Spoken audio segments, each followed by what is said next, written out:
And now for something completely different. The Bitchspot Report. Welcome to the Bitchspot Report, the conservative atheist podcast that's not afraid to tell the truth, the whole truth, and nothing but the truth. Every week, your hosts, Cephas and Mike, will take on the latest religious and political news and examine the world around us from a distinctly conservative and skeptical perspective. Join us now for this episode of the Bitchspot Report. Once more into the breach we go. The Bitchspot Report hits show 24, and what a run it's been so far. We're going to spend the next hour and a half-ish with you talking about atheism, skepticism, and conservatism, not necessarily in that order. So strap in, put your head between your knees. It's time for the Bitchspot Report. So how's it been going for you this week? Not bad. Some stuff going on with the family, and it's not too bad. My brother's moved in with me, so that was kind of interesting, but it's working out, so I don't see any problems. Well, that's good. Yeah, I'm getting ready to get my kids back to school next Wednesday, so. Oh, that's gotta be fun. Jumping through all the stupid hoops and crap for the school. It's like, I don't care. Just take them. Please. Yes. Take my kids, please. Yeah, exactly. One thing I have been thinking about, and I don't know if you noticed because we haven't done it since you've been on the show, but we used to have a lot of subcategories like Atheism 101 and Conservatism 101 and You Believe What and all kinds of stuff where we didn't do the main event. We just did we did some different kind of things. But it's been a really long time since we've done any of that. Are you happy with what we're doing now? Do you think we should change it up every now and then, or? Well, I'm pretty happy with the way we're doing it, but I have no problem break it up for the audience at least. Give them something extra. Yeah. Well, I mean, some of the things that we've done probably could have gone into those other categories, but we've just been shoveling everything into the main event, and I don't really mind it one way or the other. I'm just saying that we created all these other categories for specific types of stories, and we're not really using them. I mean, I don't know what the listeners think, all 6 of you.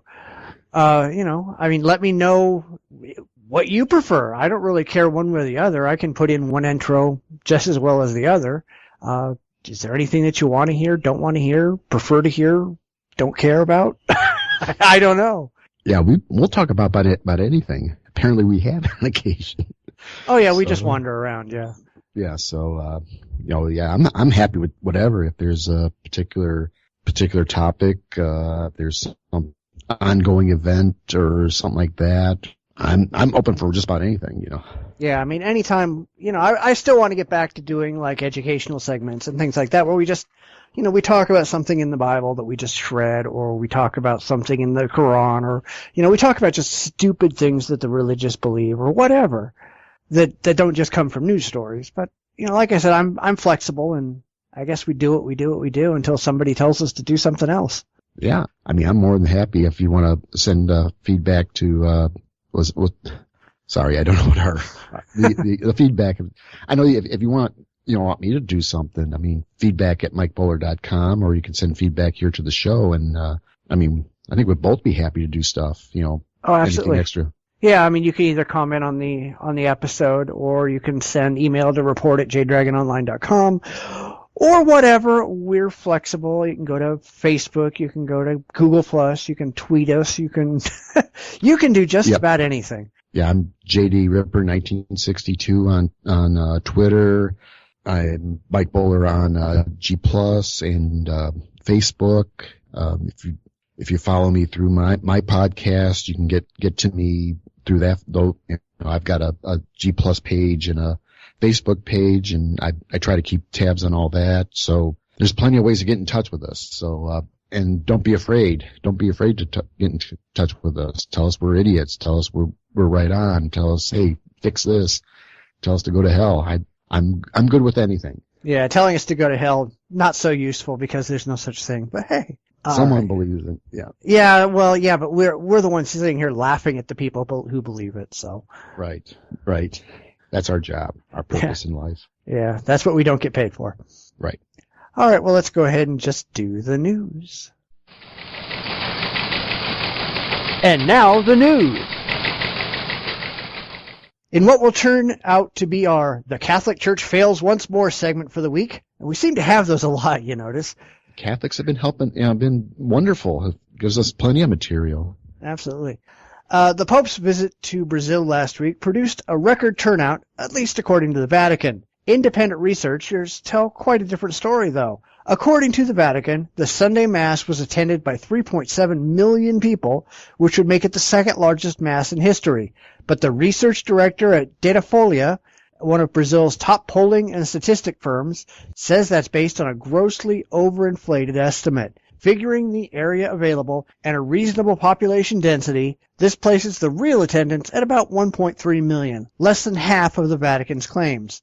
According to Clark McPhail, a professor at the University of Illinois, it's an old story that organizations, whether political radicals or the Vatican, always overestimate the size of turnout. They want their event to look as good as possible. Is this really any surprise at all? None at all. I mean, one of my favorite targets on my podcast has been Alex Jones, and he loves to overblow everything. I've been following for about a year, maybe about a year and a half now.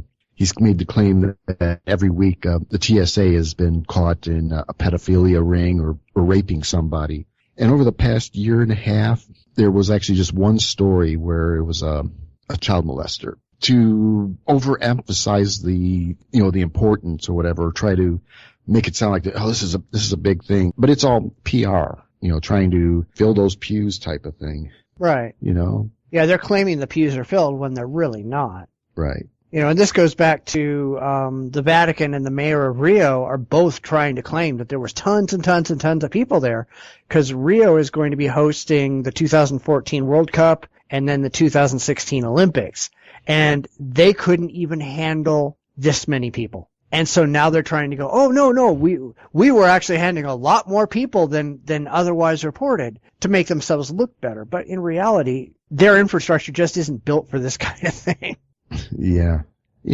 But of course, there's sometimes still, and this may have been a trial run, as far as the mayor of Rio goes, this may have been a trial run. Now they know the mistake because they made mistakes, and I'm sure there's mistakes were made during, in security and all that kind of stuff. I mean, if they do everything right, they're going to review everything and says, oh yeah, we'll change this. We'll get more here, or we get, bring in more, whatever. But the World Cup, I mean, that's the biggest thing in football, soccer. I mean, we're Americans, we call it soccer, but, in the football world, the World Cup is the big thing. So they're going to be careful, making it sound like there may be some security lapses or whatever. So yeah, they're going to play up. Yeah, we handled this type of crowd, or we had a few issues, but we dealt with them, that type of thing, just so that, more to placate the skeptics, I guess.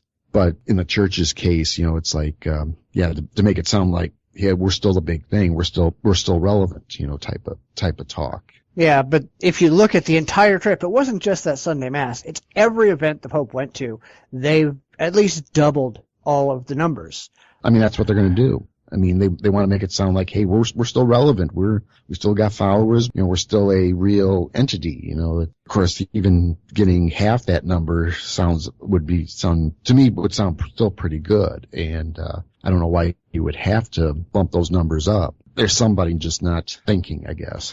Well, yeah, because you would think that they would realize that no matter what numbers they put out, somebody's going to look over their shoulder and give the real numbers. Right. But repeatedly, over and over and over, they just go, nope, it was 2 million people showed up, or it was, 1.5 million people showed up for this, that, and the other thing. No, you had 500,000 people show up. And that might be a pretty good number, but you have to remember that we're talking about a traditional bastion of Catholicism where they used to have 90% of the population on their side. And they just don't anymore. They're hemorrhaging people even in Brazil. And the Vatican just doesn't want to allow people to know that. They want to keep the ignorant people thinking that the Catholic Church is still hot shit, and it's not. Their figures, if you look at the figures that they provided for that Mass, all the people on that beach would have had to have been packed in like sardines. They couldn't breathe. They couldn't move. They couldn't do it. You would have had deaths on that beach because people would have just passed out and died from heat. Yeah, right. And they don't even think about this kind of crap. They just go, well, I'd like to have 3.5 million people show up for this, so we're just going to claim that 3.5 million people showed up. Because, it's all popularity contest. It's not... It's PR. It's PR, yeah.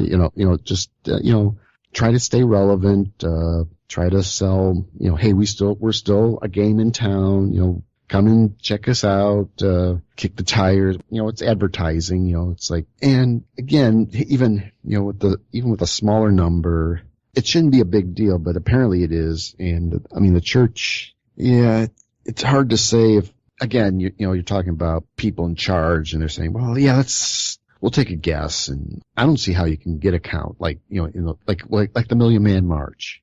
How can you get a count?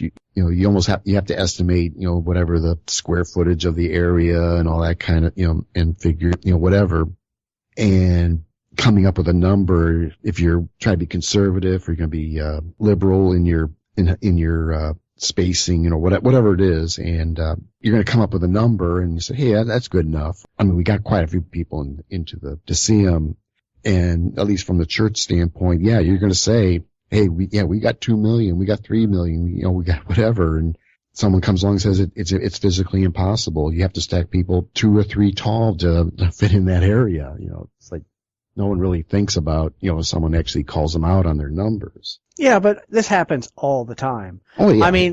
All these groups get shut down when real numbers come out, and they just keep doing it over and over. It's back to that insanity thing, doing the same thing over and over and expecting a different result.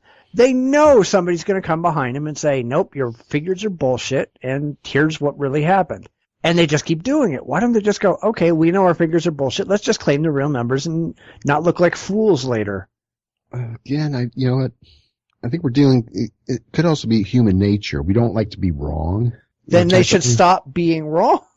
Well, that would, once you build this lie up, you got to maintain the lie. And that could very well be what's going on, the churches. Oh yeah, we're fine. We're keeping membership. We're gaining, percentages, and, we're losing here, but we're gaining here. But basically, no. They're losing everywhere. But but in reality, they're losing everywhere. But you got to maintain that lie to, not make people think that you're not, I don't know. I don't know what you're trying to save. If your religion is collapsing, there's not much you can do about it. This is it's all based on faith and all that kind of stuff. You can't really, well, unless you bring back that old fear of burning in hell because you don't believe in, the true Jesus Christ from, the Holy Roman Church, Yeah, as far as I know, maybe all these old farts in the Vatican are just trying to keep the ball rolling until they are dead and don't care anymore.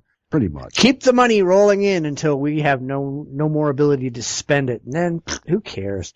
Yep, fire sale at the Vatican. Hey, that works for me. Oh yeah. Let's burn the Vatican down. We'll save the artwork. You can probably make a few bucks. Yeah, you can get all the stuff you can sell out first. Right, and just throw a match and walk away from it. Yeah, that works for me. All right, well, why don't you go ahead and get to your first story? Well, let's get to my first story. James Gill, War on Religion and Military, a Phony One. This is from The Advocate on August 2nd, 2013. During a lull in the fighting, a private faced a serious allegation. Have you been prophesizing? No, Sarge, I know I could be court-martialed for that. I was just exercising my right to evangelize. The sergeant opened a desk drawer and took a surreptitious look at a dictionary, but he still couldn't figure out where to draw the line between prophesizing and evangelizing. Nothing to be ashamed of there. No mortal could negotiate such a linguistic minefield. And I could. It's not that hard. Yeah, I'm trying to find because what struck me about this article was such scenes may be imaginary, but there are possibility as the law stands. They could never happen, however, under legislation that's being pushed by the Christian right. We have always called the right evangelical, but now we see the term as too feeble. They are full-fledged prophesizers. Seriously, you need to stick to stories that you can pronounce. If they have their way, the law will protect not only religious freedom, but grant immunity to service members preaching the gospel. That should really make for a disciplined fighting force. And I know we've talked about this, about, religion in the military and what's... Yeah, I mean, when we were talking about this a couple shows back, I was really surprised at how many non-religious people there are in there. But yeah, the religious in the military have been complaining for a long time about how they're being stopped from forcing their ideas on everybody. Right. And it's one of those things of, you're demanding that I stop beating people over the head with my Bible. You're discriminating against me. Well, fuck you. And that's something you're not supposed to do in the first place. Right. Yeah, because I was reading this story, because I know we talked about this before, and of course, apparently this is just a hypothetical, but they're talking about, what were they talking about here? The Family Research Council duly produced a report entitled Clear and Present Danger, the Threat to Religious Freedom in the Military. It was released at a news conference called by Perkins and his pal, U.S. Representative John Fleming, Republican Minden. I'm assuming, where is this from? Are we talking Louisiana, I think? Yeah, no surprise there. Yeah. So definitely, it sounds to me, like the military is trying to take a neutral stand on religion as far as what religions you can, because if I remember right, there's even the chaplains' handbooks have all, they're supposed to be able to cover all, and apparently they even cover Satanism and all, some of these weird other stuff in there. And I think that was an issue with that. That's why I remember that part. But basically, this has never been this big deal until now, allowing enlisted men, to allow them to try to push forward religion within their ranks, and hiding behind that freedom of religion stuff that they always seem to like to fall back behind. You're infringing upon my religion. Of course, my religion requires me to bang on doors or try to convert people around me, type of thing. It's like, the freedom of religion is that you're allowed to practice your religion, but you can't force it. You can't promote it. The government can't promote a particular religion. It protects me from being evangelized to, it's like, I don't want it, keep it on your side. If you want to believe in, an invisible sky monster, go for it, man. But, you can't try to convince me that there's an invisible sky monster type of thing. Yeah, they don't really understand what freedom of religion is. It's the freedom to personally practice your religion, however your religion, calls for it. That does not mean that you get to go out and infringe on other people's religion to do the same thing. But that's exactly what, like the Family Research Council and all these other idiots, that's what they want to do. But they only want that to be true for Christianity. They don't want any other religion to be able to do the same thing. And every time another religion or atheism or anything else comes up and says, hey, we want equal rights to yours, no, they kick and scream and cry because they don't want other religions to be equal to theirs. They want to be top dog, and they want that written into the laws that they get to be top dog and everybody else gets to be shit. Right, exactly. I can't say it any better, because that's their thing. They want this. They're under this delusion that this is a Christian country. No, the people who put it together may have been Christians, but there were certainly those most outside. Weren't. Most weren't, and I did a kind of a quick run through on some of the founding fathers. There was Jews, and there were I think there was some theists, some the Quakers.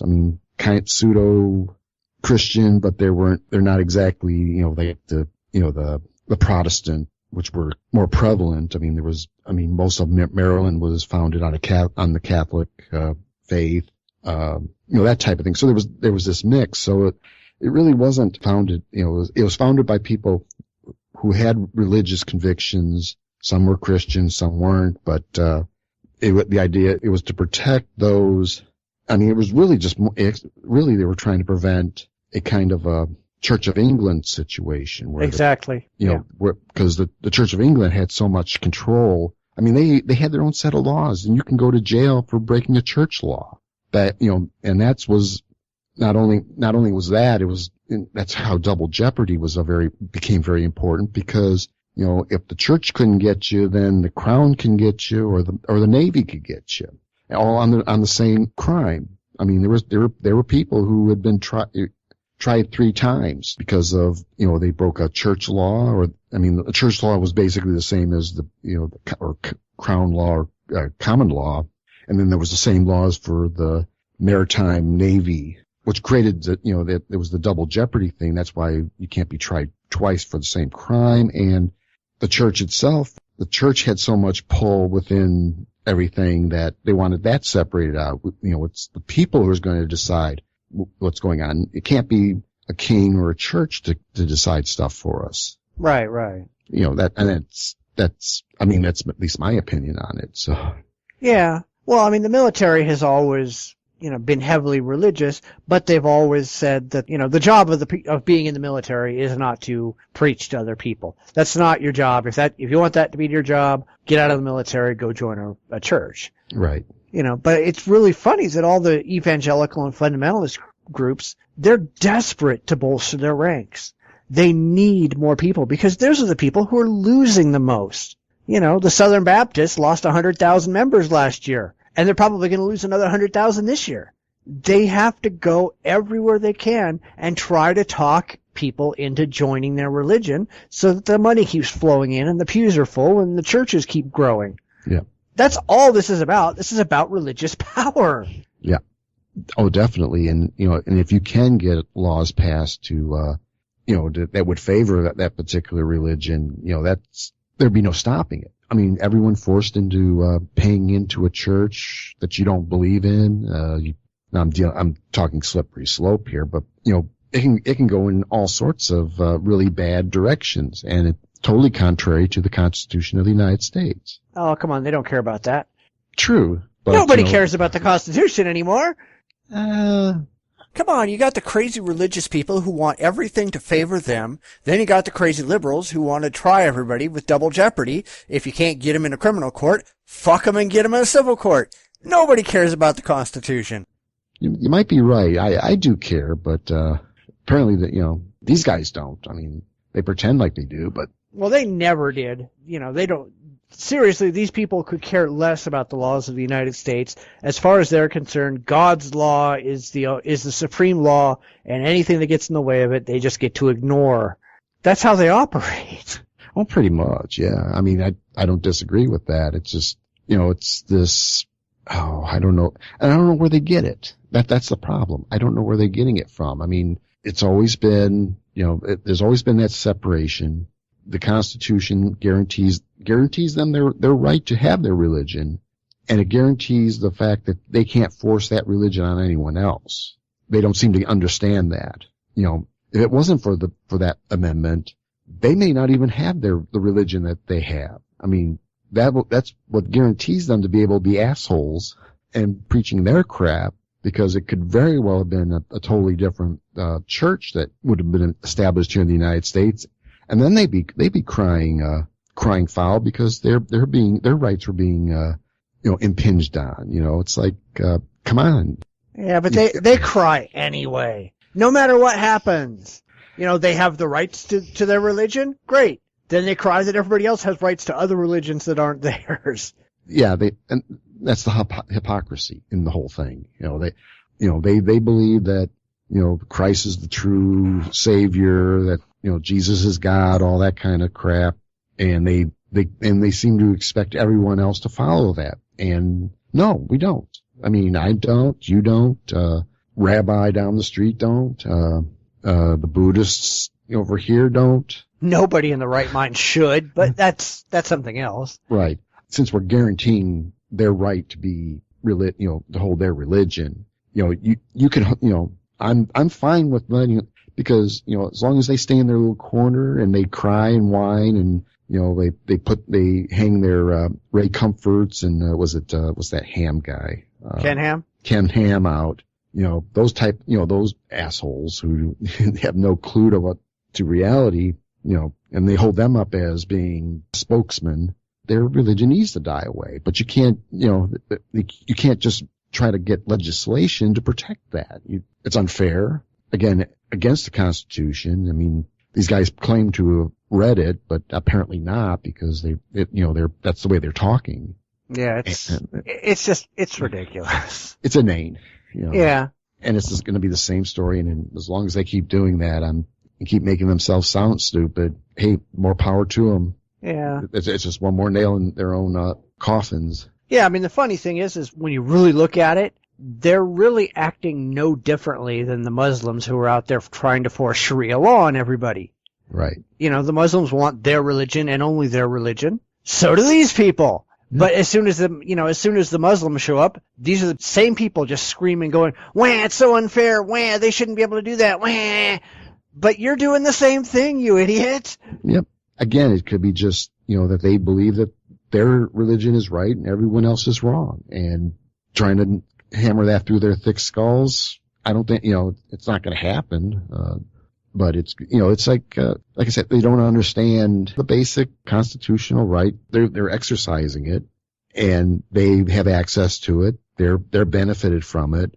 But then when someone else wants to exercise their right, it's like, no, you can't. Because we're a Christian nation. Bullshit. Yeah, we're just not. We're just not, and they just don't get it. And as long as they keep spreading this hypocrisy, we want our laws, but you can't have yours. Our laws are better than your laws. And, it's like, well, dude, you're just as bad as they are. You're no different. You're even worse, because at least they understand what they're doing. You don't even recognize what you're doing. True. Yeah. I can agree with that. All right. Well, I think that's probably about all we can do on that one. Yeah. All right.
Switzerland's current national anthem, called the Swiss Psalm, is being retired, and a contest is being held to find a new anthem which speaks more to a modern audience and a modern reality, and contains references to the values enshrined in the Swiss Constitution, like solidarity and democracy. One thing the new anthem will not contain are references to God or religion. The movement to change the anthem has been around since the 1970s, but now it's garnered enough support to actually move forward. This is just one more example, among many, that the planet is rejecting religion as a valuable aspect of social and national life.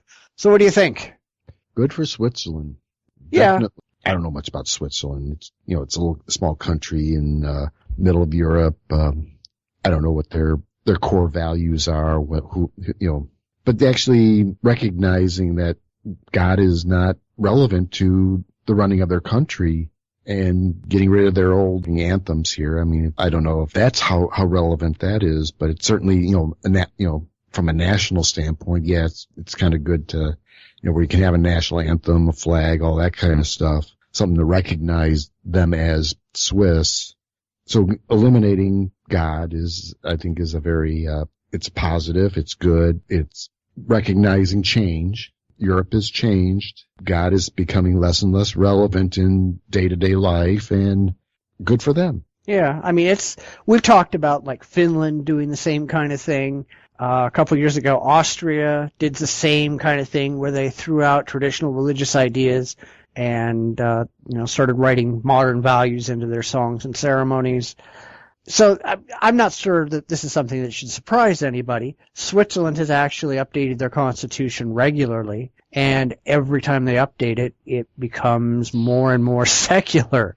Yeah. Like in 1999 when they updated it, it's specifically in their constitution that guarantees the right to apostasy. You cannot be pushed to believe anything you don't want to believe. You cannot be pushed to, to go to any religious ceremony. It's unconstitutional to force somebody, even a kid, to go to church if they don't want to go. Why haven't we done that here? That would be a very nice thing. I really wish we would, but yeah, now we're getting into our wonderful Congress critters, and they gotta appeal to their constituents, and to undermine any type of all that kind of bullshit. Trying to keep their whatever $100,000 a year job that they spent $50 million to get. Yeah, even in Switzerland, like 72% of the population claims to be Christian, 20% atheist, and like 4.5% Muslim. They've got the same kind of numbers that we have here, yet they're very easily throwing religion out of their constitution. Maybe their education is much better than the United States. And well, if it was, then 72% people wouldn't be Christian. True, but I don't know. I'm just throwing ideas out that they seem smarter. I mean, and they recognize that the world's changed. Religion is not that critical anymore. Even those who follow. I mean, there's nothing saying that if I was still a religious person, I would still think that religion is just one of those, I don't know, probably more like a social event as opposed to any type of spiritual advancement, type of thing. I would view it more, like a social gathering, or, it's like going to being a Mason, they hold a religious, I think they're supposed to hold a Christian belief. It's not necessarily any type of particular denomination, but it's really more, but the Masons are more like a way to, meet other like-minded, it's the networking aspect of it, so the relevance of religion may be dropping, even though they still hold on to, and maybe that 70% maybe is because that's, again, it's Europe, there may be a state church that they have to be members of, or could be, nope, or something like that, where they have to. There is no national religion in Switzerland. Okay. So they don't even have that, although, like, Finland and some of the others, the largest churches do get tax money. Right. Which hopefully in the next time they update their constitution, they'll get rid of that. Right. But, I don't know like I said, I don't know enough about Switzerland to say, why the number is big. It may be just, they can't see themselves as being, maybe the poll didn't even say, well, are you agnostic or you're whatever, it's just, are you Christian or not, type of thing, so I don't know, and maybe I should know more, but I don't know that much about Switzerland, so I can't really, shouldn't try to comment on those numbers, Well, so. I mean, I went back and I looked at the poll, and it basically let people self-identify what they belong to. So that 72% of Christians is actually split among 20 or 30 different Christian denominations, different Christian churches. So people actually got to put down, here's what I believe. So I'm sure they could have put down, I'm atheist, I'm agnostic, I'm whatever. Right. So, I mean, I think that's probably a pretty honest number. But like you said, a lot of those people are probably doing it for social reasons, not for religious reasons. We've pointed out in the show before that really only 30% of Americans actually believe any of the religious bullshit. The rest of them are doing it for completely social reasons. Yeah. So, I don't know. Things are changing for the better, and that's just one more piece of evidence. Seriously, we should do this every week oh, look, the world is losing its religion. We're doing it anyway. Yeah, maybe some kind of like a scorecard. That's it. Yeah. One more down, or something like that, or whatever. I don't know. Some type of, religion. Well, let's see. It would be, atheism 1, religion 0 right now. Thank you, Switzerland. Yeah. I don't know. I might work something up like that. That'd be, if we come up with enough religion losing power stories, then maybe we'll throw that in once in a while. there you go. That'd be kind of cool. Yeah. All right. Well, let's do the last story. Are you part of the culture that is saving themselves for marriage? Yes, we are. And let's not forget, if you sleep around, you're getting everybody's demons. So many times, we've dealt with men who've gone to prostitutes, and they've gotten their demons. Yeah. Just like you can get a sexually transmitted Disease, you can exactly. get a sexually transmitted demon.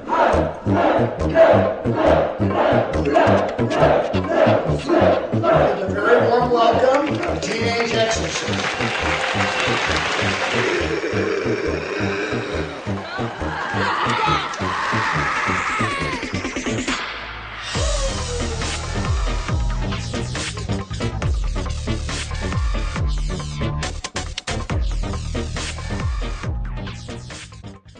Okay, this is a fun one. This is from the Guardian Express. Sexually transmitted demons, a menace, say teen exorcists. Okay, demons can be sexually transmitted, say 3 young exorcists. And when it happens, it can be a real menace. The girls who hail from Phoenix, Arizona are featured in a new documentary by filmvice.com.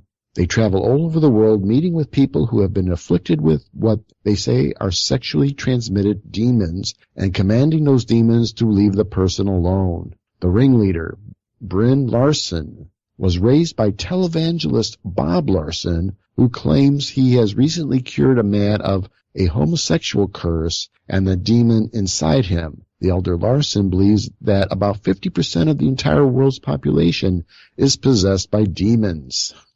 Okay. Yeah. This, I tried to think about, is there a nice way to talk about this? No, there isn't. Don't bother. I tried, I like being kind of the nice guy on this show because, give people benefit of the doubt type things. I can't do it with this story. There's no way.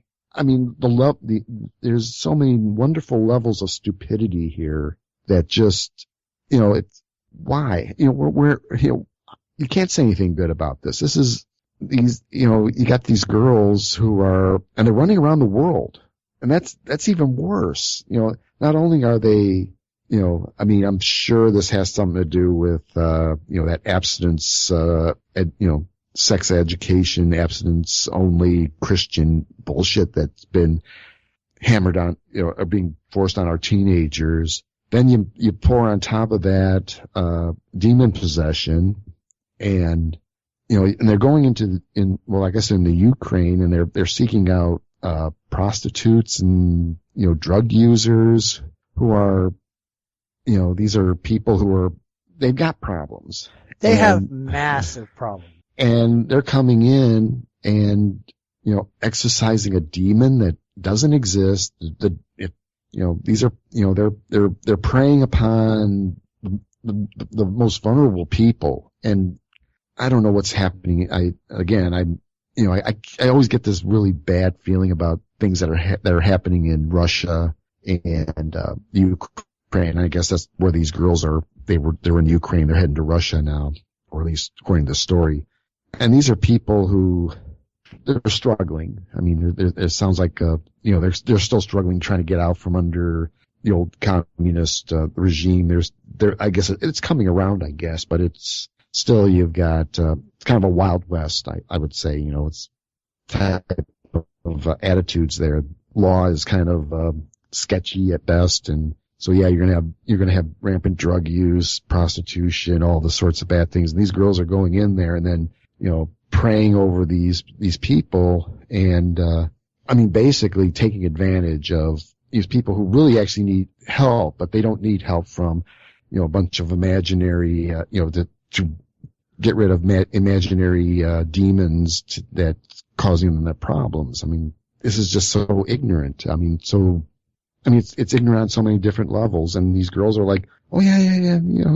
we've exorcised demons all the time, you know, type of thing. And I'm like, oh, and these are Americans doing this. It's just so embarrassing. Yeah, well, first off, you have to remember, Bob Larson, that's your answer right there to all of it. He's in charge of this. He's a complete nut fuck. And I know this guy, all right? I mean, I'm not his friend or anything, but I've hung out with him before. I've talked to him and on numerous occasions. And he's a loon of the highest order. I mean, as I was thinking about this, I was thinking way back to my senior year in high school. I had to do a paper for English, you know, like a final project. So I went out to a Bob Larson talk where I don't even remember what he was talking about, but I went out and he was hawking his tapes out in the lobby.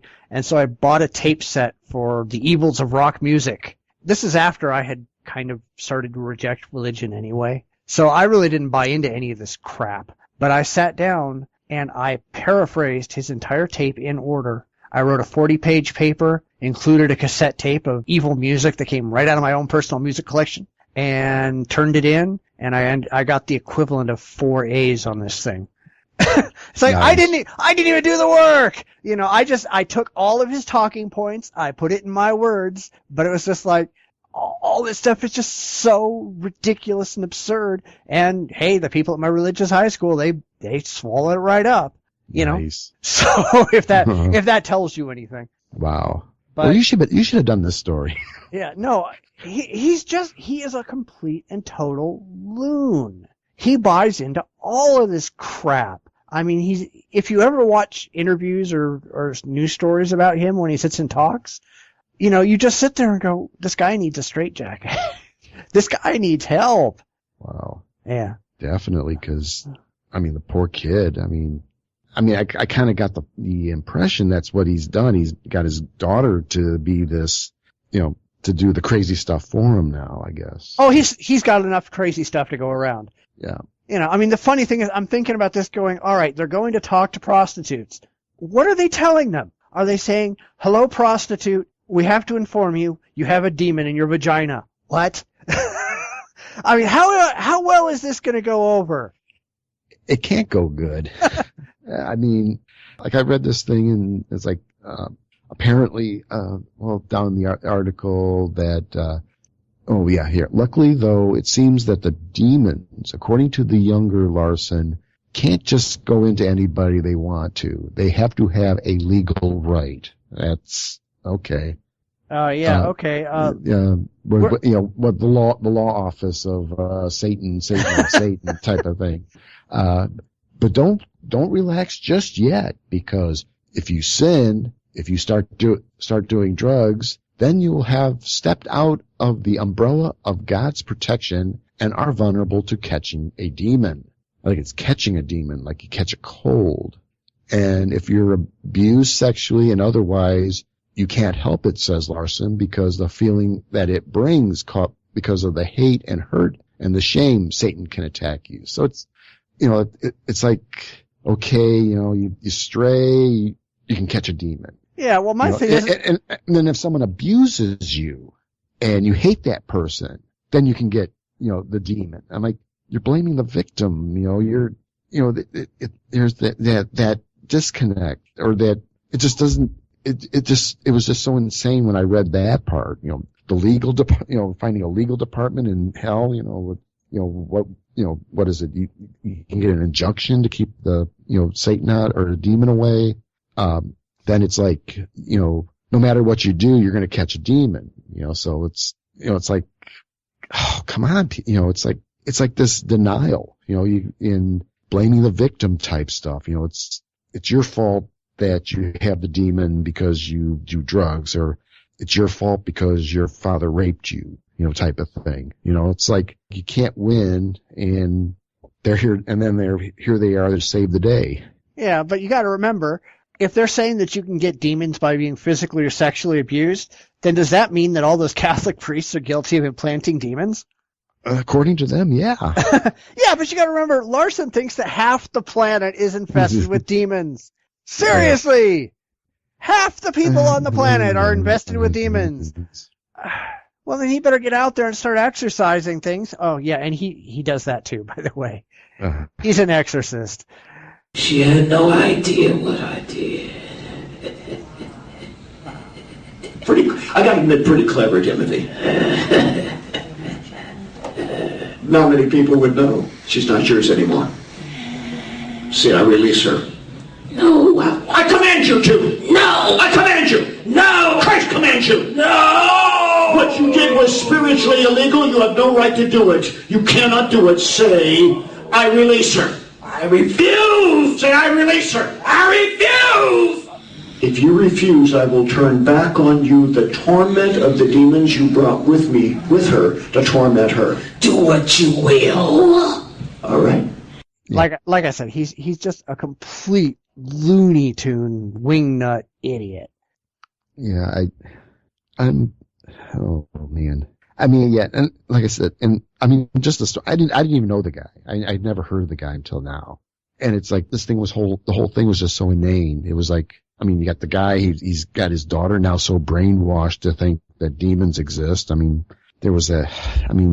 it surprised me, but it didn't surprise me because I've seen so many of these, just basically stupid people who have no critical thinking skills, or they can't think for themselves. I mean, there was this girl, it was a YouTube video about, the Bible, or she goes, well, the proof of God is because we've got the Bible. You know, this was God's word. You know, who else could have wrote it? And it's like, you really didn't just say that, did you? I mean, who really wrote that book? I mean, oh, but it's such a, I mean, come on, use your brains. You know, I mean, just that. You know, granted, I'm sure anyone who believes in demons, I mean, I think they need to. I think they got different type of demons going on. I don't know. Yeah, well, most of these people they're completely delusional. I mean, it's the same kind of people who buy into conspiracy theorists, who buy into all this other nonsense. These people they seriously have something wrong with them upstairs. You know, their critical thinking skills are terribly undeveloped. And, I mean, they really need a basic education, but, you know, we don't make people do that in this country. Right. And that's about all I can say on this one, because it's just, like I said, it's just so inane. It's so, because there's the abstinence only education, that you don't want to give them real information. Your Christian belief tells you, abstinence is the only way type of thing. And then you build upon that with, okay, so you can catch a demon.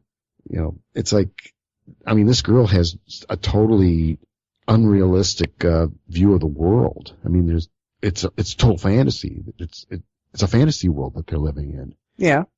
So unfortunately, it's not going to change. And her father has enough money where she can spend her entire life living in this fantasy world without ever having to get a real job and deal with the real world. Yeah. The kids of these evangelists tend to either be just as bad as their parents, or they tend to completely wig out and, rebel like, the Phelps kids who have just basically said, screw you, you're a bunch of animals. But these people have the money to keep their kids from ever having to deal with reality, so they've just brainwashed them into believing this ridiculous nonsense that they buy into. Yeah.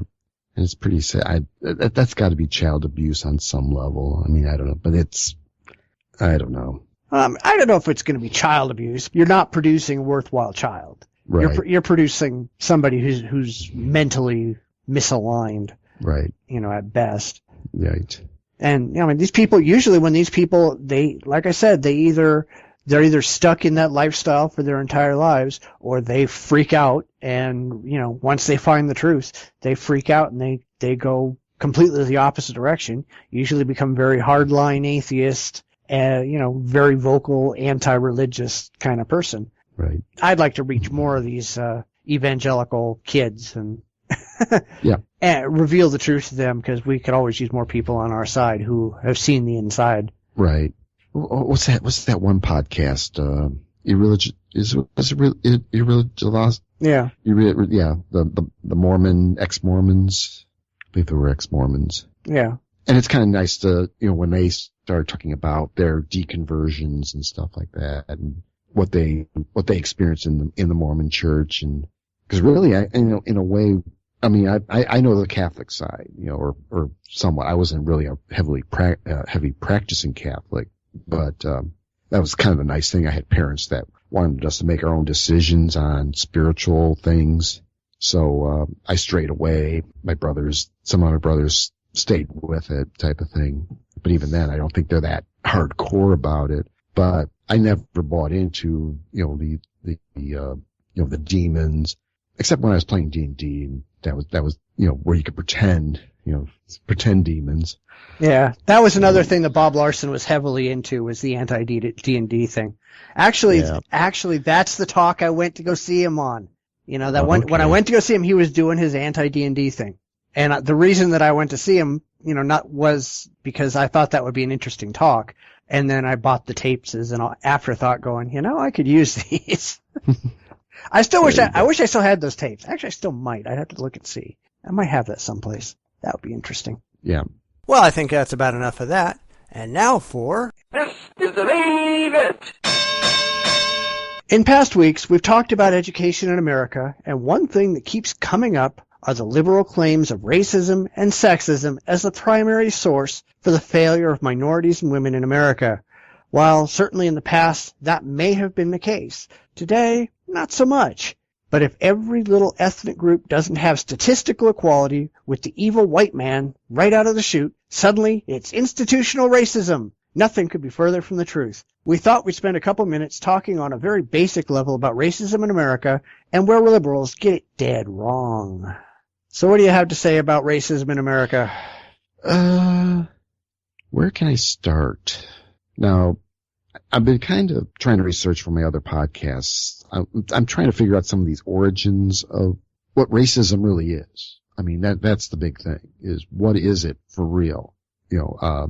Definitely, to me, it's starting to look more like kind of this Western superiority type thing, where we're talking about 100 years ago, when the Southern Democrats became a major force in the United States politically, and the Republicans. Now you got to remember, for the Republicans were basically what we'd call Democrats today, and the Southern Democrats is what we would call Republicans today. Okay. The Southern Democrats became a major force in politics about the time the United States became a imperial power. I mean, it's when roughly, the Spanish-American War is probably, and the Southern Democrats who had been, and we're talking the Southern, these were, these were people, they were complaining about African Americans taking jobs, even the north, as they were migrating north into the industrial, they were taking the, unskilled jobs. So you're getting this kind of actually it was kind of a double whammy. You had the South who didn't like, they just thought they were racially superior to blacks. You had the North that they were now losing their jobs to blacks, again feeling that they were superior, but of course the blacks were taking unskilled jobs. In the United States, blacks had never had, or very rarely did they ever have any skills, it wouldn't be too much later until you get into the 30s and 40s when they started acquiring more skills and, or having access to skills, let's put it that way, or learning new skills. And it would be up then as, once we get into the 60s, where now you have a educated, highly skilled, you're now starting to see doctors and lawyers coming into the black community. And basically, as their intelligence rose and as their base intelligence, their education, I shouldn't say intelligence, it's education, as they became more educated, realizing, hey, we're as equal as anybody else, but you still had this white superiority was going on until ultimately into the 60s. And, you have the racial turmoil at that point. And then we kind of then sort of realize, hey, African Americans, blacks are capable of being citizens. They can come into more educated endeavors. They can run they're running companies. They're doing the same things that whites are doing, but you still had that kind of the core, the southern core, that still felt they were superior. And I think it may even be that, you had it's kind of like the combination of white European being able to, having conquered places like Africa and Asia, having this, the feeling that they're superior because they can fight wars better, plus that their religion was superior to the people that they were conquering. They're kind of hanging on to that belief that they're superior when in reality they're not. And now we're getting into this, so then we started getting into like affirmative action and the various harassments, sexual harassment, racial harassments, and really I think racism, or at least that old racism, is dead. It had died, back in the 80s, maybe 70s, 80s. Now we've got kind of a new type of racism, and I can't quite put my finger on it yet, what it is, because it doesn't seem to be this, I want to say Klan, lynching type racism. And we're talking, and not even in hiring or any, there's nothing, it's not there. It's just, there seems to be this, I don't know if it's, like I said, I can't really put my finger on it. And that's the problem. If it's really is, if we can call it racism or just, or if there's something else we can call it, that's where I'm stuck. Well, I mean, the problem is that American liberals have largely, vastly oversold the claims of racism.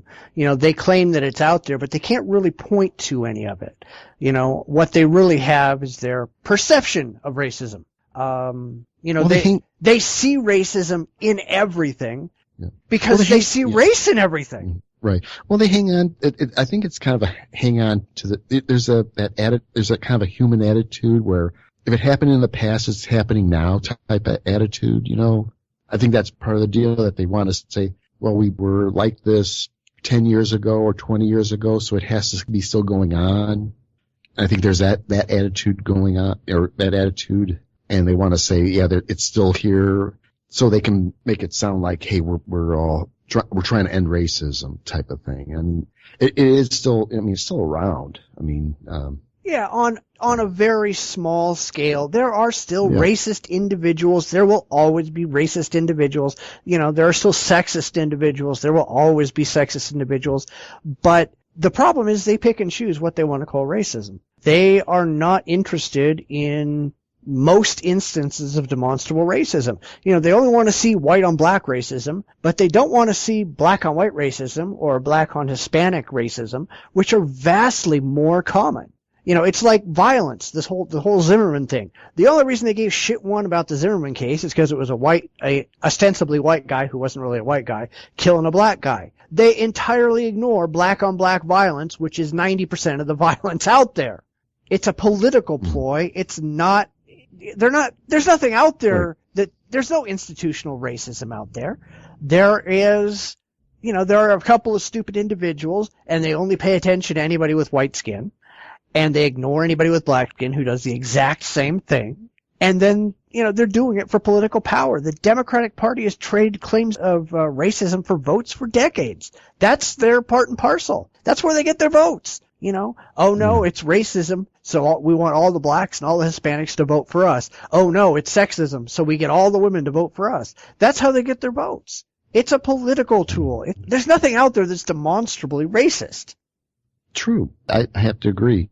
I can't really find anything, but this happened a little while ago in the town I live in. There was, I didn't realize a few things. So I'm going to try to tell a story here, as I perceived it as it was going on, because there was this woman who had a daycare center, and in my town, there's requirements for businesses if you run out of business out your home. And there was she ran this daycare where she can, I think legally she can only have 6 kids that she could be taking care of at one time because of the square footage. Because there was also state laws governing this.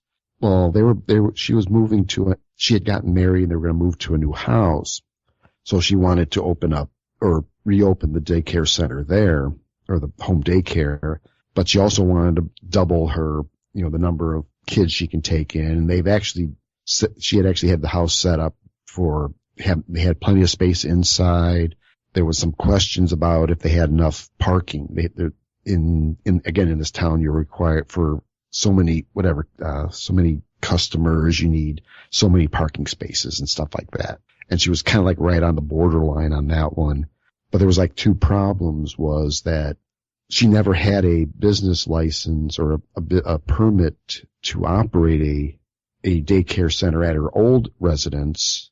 And so they couldn't transfer, because I guess they had to transfer it. There was something about that they couldn't modify her existing permit for the new house because it was only set, because it was a special use permit. It wasn't a regular use permit. It was a special use, and she was only allowed the 6 kids, and she was trying to get to 12 kids. And then the other issue was that this was in one of these new neighborhoods that had covenants and all that kind of stuff. So there was an issue with, they had bought the house not realizing they couldn't put businesses in the house under the covenant. The village wouldn't allow them to have a business because they were only going to allow her 6 kids. Now, she had went to the board, and I saw her this was when I was watching the board meetings, and there was a lot of questions, and they needed more lawyers to figure out what they can do and what they can't do. The next meeting, I come to find out, and this was a white lady, and her husband was black, and Operation Push showed up at this meeting. And I didn't realize at the time it was, and they played the race card right in the middle, and the reverend or whoever it wasn't one of their top people. I think it was like a local chapter, called our village president a racist. And I'm like, oh, you didn't do that. And the village president shouted him down, says, he said, I take offense. No one has ever accused me of being a racist. It was beautiful. He just, he shouted the guy down, because the village was the laws and the ordinances. It was pretty much set. They can vote for a special use, and that's what they were trying to do. They were trying to, because they wanted to get other neighbors, because one neighbor was opposed to it, and another neighbor was all okay with it. So they were trying to weigh out, do we go with it or not?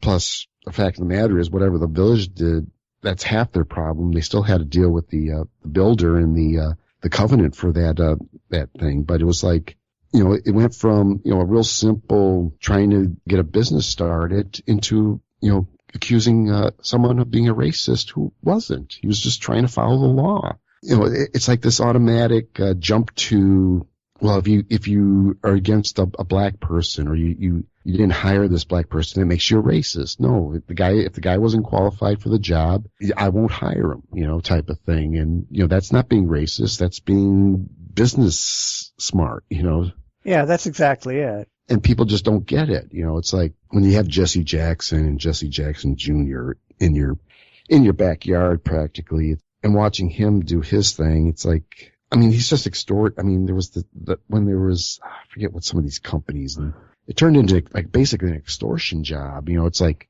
they do something, they didn't hire somebody, or they didn't do whatever. So, next thing you know, you got just Jesse Jackson protesting outside your building. And then next thing you know, you're spending $500,000, $1 million towards some charity that he's probably pocketing half of it or something like that. Yeah, the problem is that there are so many black people out there. And I'm not trying to make this a racist thing, but there are an awful lot of black racists out there. But if you talk to the liberals, blacks can't possibly be racist, because apparently in order to be in their little bizarre definition of what it takes to be a racist, and they've crafted this very carefully to avoid any black person ever being called a racist, you have to not only think that you are superior and or pay attention to the skin color of somebody else, but you have to be in a position of power where you can actually do something about it. Well, that's bullshit. That's not racist. Racist is paying attention to somebody else's skin color as a defining characteristic of their being. And there's a shitload of black people out there who do that. And there's a shitload of Hispanic people out there who do that. But under liberal guidelines, I guess, they can't be called a racist because they're not white. Right. That's the ridiculous part, because, you got guys like, Farrakhan. I mean, that's the classic. If you ever followed that guy, I mean, it's like, that guy is clearly a racist. I mean, he does not like white people. And he would have no qualms if he ever had power, he would do something with it. And, but of course, that don't count. That's bullshit. Yeah, you can't call him a racist, even though he blatantly is. Right. But like I said, the liberals don't want to see anything. They're trying to protect their political base. So they're out there trying to claim that blacks and Hispanics are victims of racism, when, to be honest, they can't produce any evidence that it's actually the case. They have this very weird, unnatural perception that every problem that they suffer is because of racism, not because of their own problems, not because of their own doing. Right. I did an article earlier in the week. CNN's Don Lemon came out and he did a big thing on what's fucking up the black community. And Don's black, so he can get away with doing this kind of stuff. And he's like Bill Cosby years ago, where Bill Cosby said, "You guys are screwing yourselves up. Pull your damn pants up. Stop getting into drugs and gangs, going to jail, having 50 kids out of wedlock, all this other stuff. This is your fault. You're the one causing your own damn problems. And then when you can't get a job because you've got 3 felonies on your record, you got tattoos on your face, and you got 40 kids to feed, you want to blame the white guy. The white guy didn't make you do any of that shit, you idiot. You did it. Yeah. I mean, what's failed minorities, especially blacks in the U.S., it's the black subculture. They have created the subculture which screws everything up. And then they want to blame somebody else for it. But it's nobody else's fault. And we can't sit down and go, well, it's just because you're black. The subculture, or the racial culture that produces the highest educated, most successful groups out there, usually comes out of Asia. The Asian subcultures value education, they value responsibility. They're basically very conservative, and they produce wealthy, intelligent, highly educated people. White people aren't sitting around bitching about that, going, well, that's racist to say that they're better than we are. They are. Right. You don't hear us screaming about it. I have no complaints. It's that's been the one thing I can never quite figure out. Why is it that way? Because it used to be that, whites just felt superior. It was like an automatic thing. Europe was always superior to Africa, to, the indigenous Americans, that type of thing. Well, the reason for it is because of Christianity. Christianity generated that. Exactly. I mean, the Europeans seem to have done better. I mean, there's that, Germs, Guns, and Steel.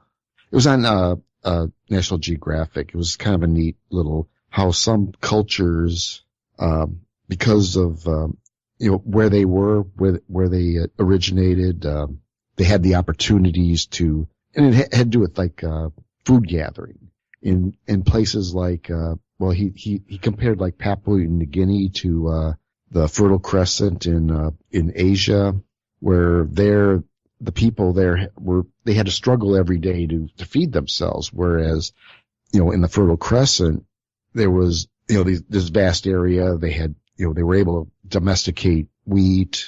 We were able to, do better than certain peoples because it's just the luck of the draw.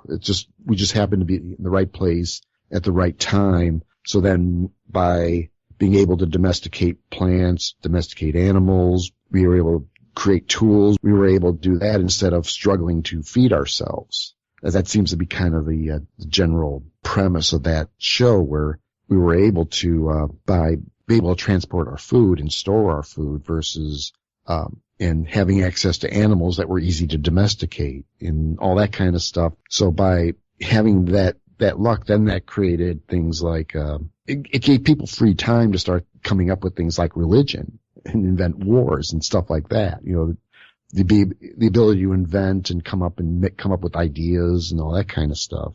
And religion was one of them. And this ended up being the Europeans, the Asians, that type of thing, who had better access to food, all the amenities. And for some reason I think that kind of built this superiority, this feeling of superiority that, we were able to subjugate other races because they didn't have access to what we had. They didn't have access to, steel and knives, guns and that type of thing.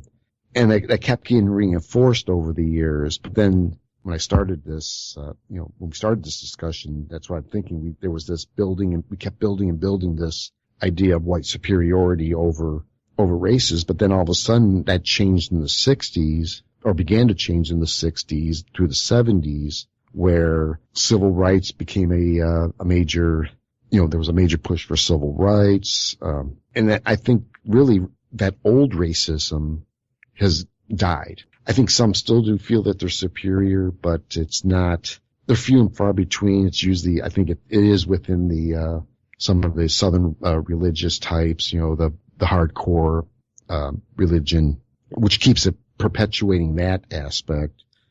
Cause I don't see that other than that racism that's being perpetrated by the religious, the hardcore religious.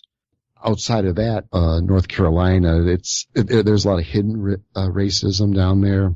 I've just heard stories. I can't really comment. I'm not sure how true it is, but I think when you start getting to rural areas, you're not going to get a good job if you're a black person there. But yeah.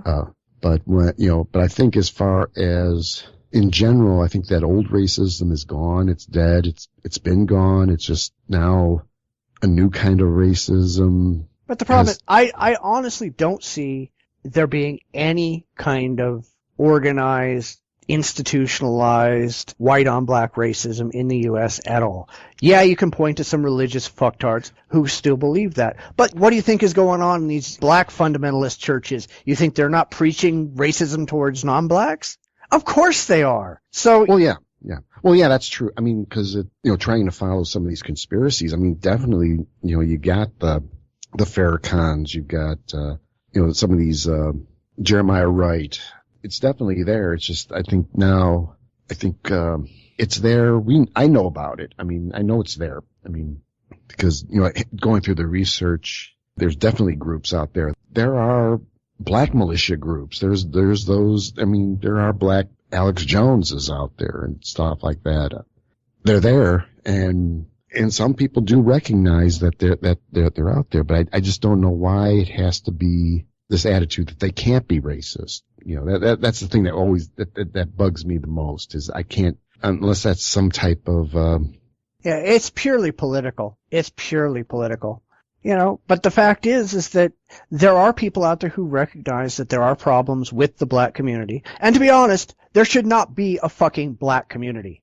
If we're supposed to be going for a colorblind society, there should be no black community. There should be no Hispanic community, no white community, no male community, no female community, no straight community, no gay community. There should be just people. And you want to get rid of all of these things, you need to stop spending all your time staring at somebody's skin color and going, I can make some kind of a justification about what color they are, therefore this is what they do, believe, think, etc. The first thing that we need to do if we want to get rid of any kind of racism or racial tensions or racial overtones is to stop recognizing race as something that has any meaning. It doesn't matter. When I hire somebody at work, I don't care about their skin color. I look at their resume. I do all my research. I don't give a shit what color he is. It shouldn't matter. The skin color has nothing to do with whether they're able to do the job. It has nothing to do with whether they're able to get an education or get the experience or get anything. But You've got an awful lot of people out there who think that blacks are, and this is another problem with the Democrats, is that they're supremely convinced that blacks are incompetent and can't do anything on their own without constant government intervention. Let's give you a check. Let's get you affirmative action. Let's try to set agendas and goals and quotas for how many people have to live or work in this particular area for it to be racially integrated. Guys, that shit makes no sense. You're just proving that you're the racist, not the rest of us. Right. To me, that's the mystery of it all. I mean, why...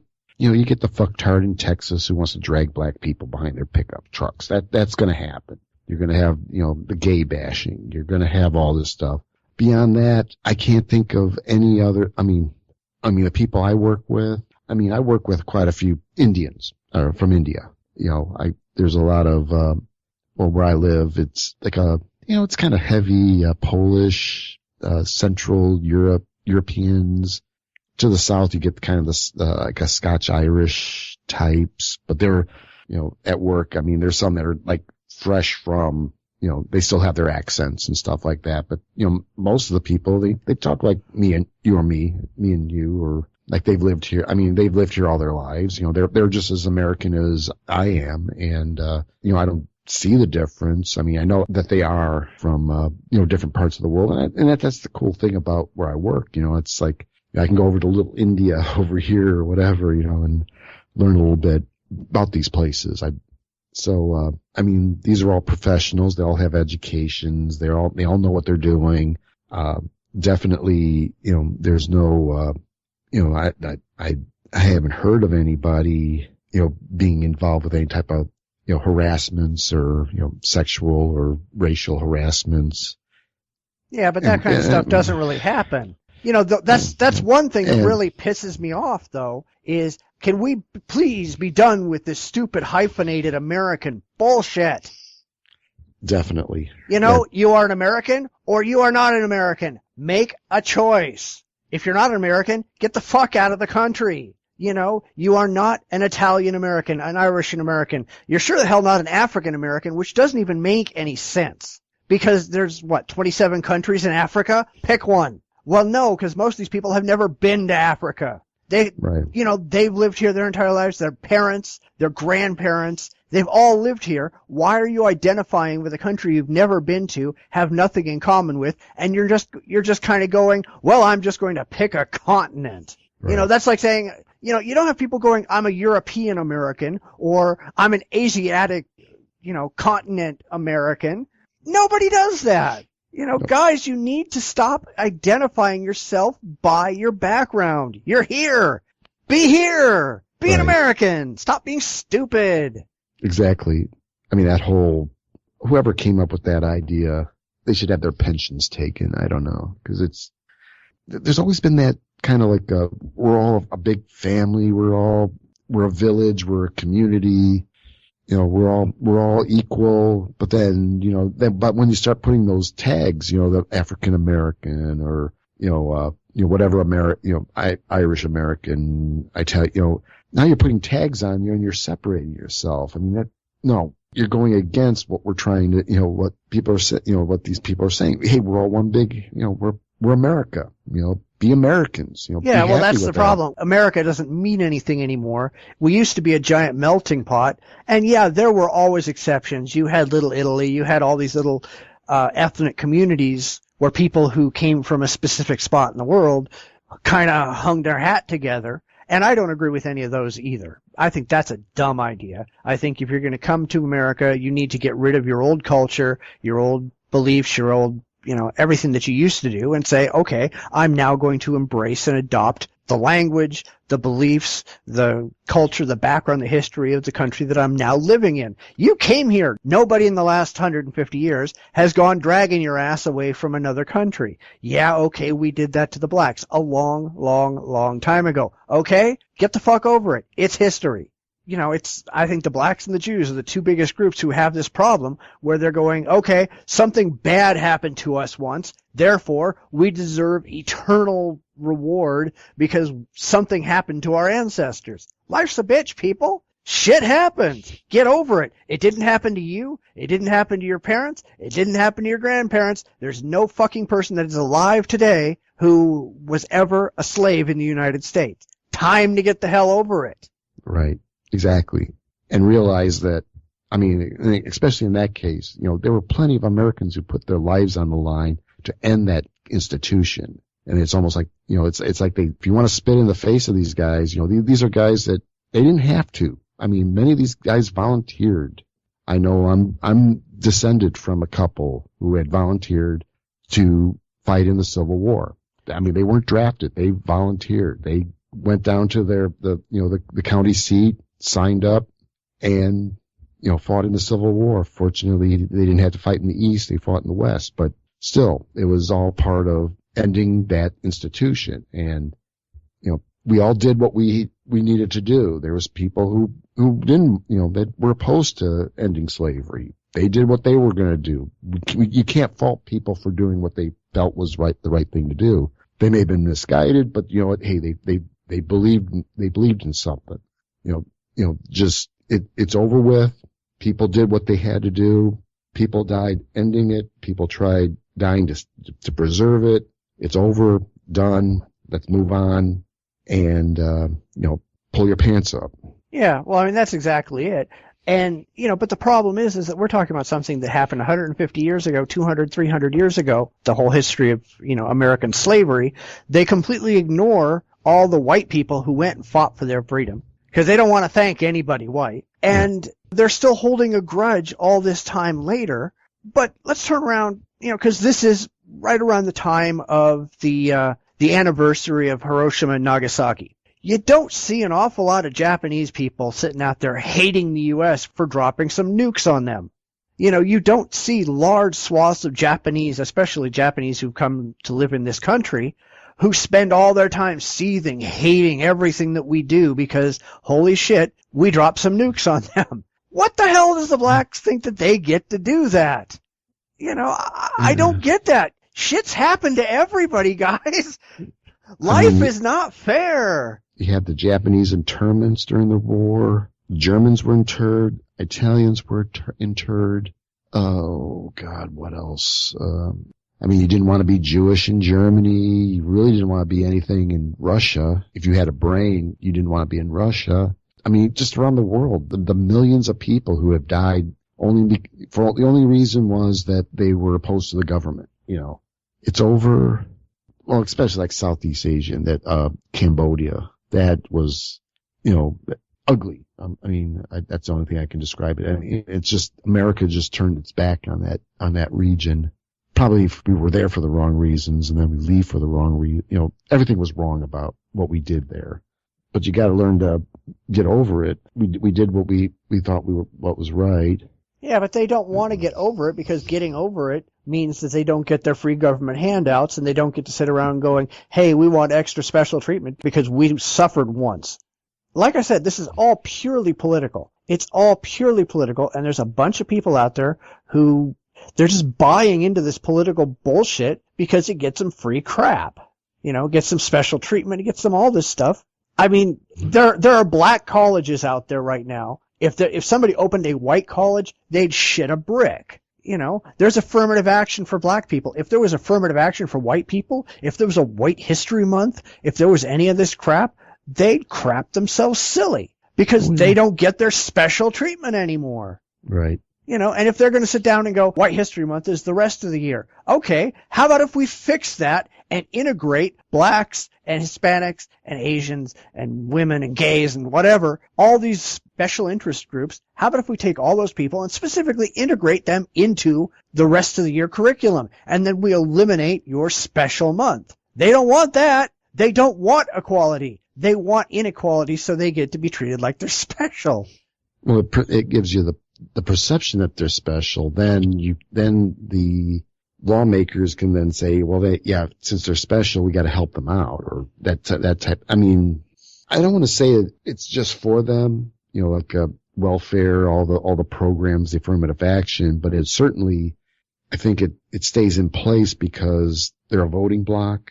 It's cheap votes. It's basically, have the country pay to from our taxes to pump money into these, I'm using air quotes, oppressed people, so that they can they be happy, they're happy, they're happy with the Democrats who put these programs in and gives them votes. It's like, that's the only way I can see that. That's the only thing I see right now is what's going on here. It's just a way to, it's them buying votes using our tax dollars to do it. Exactly. They're using racism as a means to buy their way into office. And it's absurd how people just don't recognize that this is what's happening. All these people who are self-professed liberals are spending their time, the whole atheism plus crap is an example of that, where they're spending all their time going, ooh, look at how oppressed all these people are. Well, no, most of these people are oppressed well, they're not really oppressed. Most of these people are where they are because through their own actions or inactions. They haven't worked as hard as everybody else. They haven't earned as much as everybody else, and they don't deserve special treatment. They don't deserve to be where everybody else is because they aren't willing to put in the work that everybody else is. But hey, we can't have that, so we have to tell everybody that these people are being oppressed when they're not. Yep, exactly. Yeah. I don't know. I mean, it's another problem that's not going to go away anytime soon because it's being used for political purposes, not because it's actually an issue. Right. Oh, exactly. And until it's going to be one of those where someone's got to have to stand up and say, hey, it ends now, or, something like that. I mean, that's the only way I can think of. Yeah, but as soon as people do that, they get called racist. Or, if a black person stands up and says, hey, this should not be happening, they get called an Uncle Tom and a race traitor. You've got a huge portion of the country who's totally invested in these absurd racist diatribes. Yeah. They're emotionally invested in it. Yeah. It's going to be one of those where someone with some thick skin, we got to be ready to take the barbs and say, this is wrong. Until someone can say there is no racism, we're dealing with something else here, type of thing. We're dealing with some type of, this. I keep hearing this, this term white guilt. I mean, I don't feel guilty for anything that's happened in the past. The past is the past. I'm looking to the future. I want to be able to walk on the moon someday, or have my jetpack. None of this, the slave reparations, all that. No. Nope, sorry. I'm sorry, I am not guilty. I never owned a slave. I never dropped a nuke on Japan. I never invaded North Korea. I've never done any of that stuff. It's not my fault. Right. Unfortunately, I keep seeing too many people, they dwell on the past. I think they love to dwell on the past. I like history, so I do dwell on the past, but I do that so I can understand where we come from, so we can maybe move to the future type of thing. But there's people who think that there was slavery in the past, there'll be slavery in the future. There's like some kind of mental block that just because, we dropped nukes on Japan, does it mean we're going to drop nukes on Russia? Oh, that hasn't happened in, it's got to be over 60 years, since we've got the bomb. It was like 70 years we've had the bomb. We only dropped 2 of them on Japan. We've tested a few, but we haven't used them since. Does that mean that we're going to drop bombs on somebody tomorrow? No. But there's like this attitude, we've done this before, it's going to happen again. No. Well, I think a lot of these people are just so afraid to deal with the future that they spend all their time living in the past. Once they actually stop blaming other people for their situation, once they stop saying, well, we're black, so our educational options are bad, our employment options are bad, our social options are bad. Well, dude, you got a fucking black guy in the White House. I don't think your social options are that bad. But once you have to stop blaming everybody and take responsibility for your own life and your own future and your own actions, there's a lot of people out there who are terrified of that. It's easier to blame people.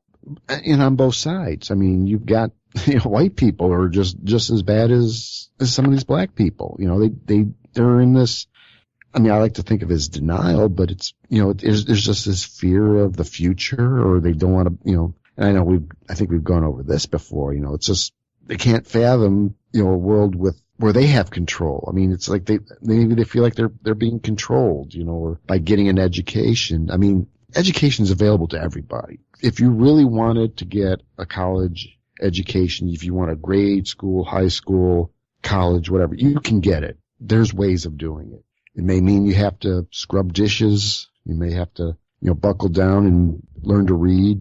It can be done. And if you have to get a GED or whatever you got to do, the opportunity is there. Now with the computers, you can do it you can go to college online if you need to. It's there. It's available. Take it, don't be afraid, but I think people are just afraid of change. They're afraid of the future, they're so locked into this, the free handouts. Again, I think we've talked about this before too. We're all, so hung up on, we have to maintain the status quo that they can't break out. But the opportunities are there. You got to grab them by the short hairs and go for it. Yeah. And until people are willing to do that, I don't think anything's ever going to change. No. All right. Well, I think we probably ought to wrap it up for the week because we're going to do another long episode. Well, it's not too bad. You don't have to edit this. That's true. All right. So I guess now we get to climb out of the breach. I don't know exactly how that works, but there you have it. Don't forget to check us out on YouTube, Google+, Facebook, and Stitcher Radio, and please spread the word about the show. We want to reach as many people as possible. Sitting around talking to ourselves is not really what we're here to do. We'll be back in another week with another show. Don't miss it. You've been listening to the Bitchspot Report Podcast with your hosts, Cephas and Mike. You can follow us on Twitter respectively at Bitchspot1 or at JDRipper1962. Please visit our website at report.jdragononline.com. We're on Facebook at facebook.com/TheBspotReport. We're also on Google+, iTunes, and YouTube. Those links are at our website. We'd love to hear from you. You can reach us via email at report@jdragononline.com. Comments, ideas, and suggestions are always welcome. We'll be back next week with another fun and fact-filled episode. Please tune in again.